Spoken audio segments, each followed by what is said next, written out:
ख्याल से ख्याल से।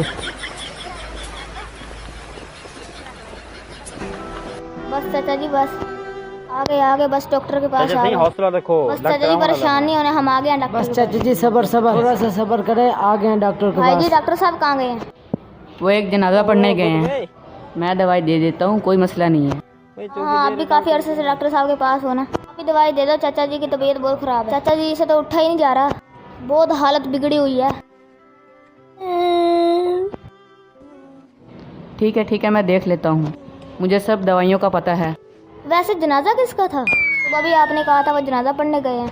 वो कल मैंने 2 मरीजों को दवाई दी थी ना, एक का जनाजा सुबह था, एक का अब है।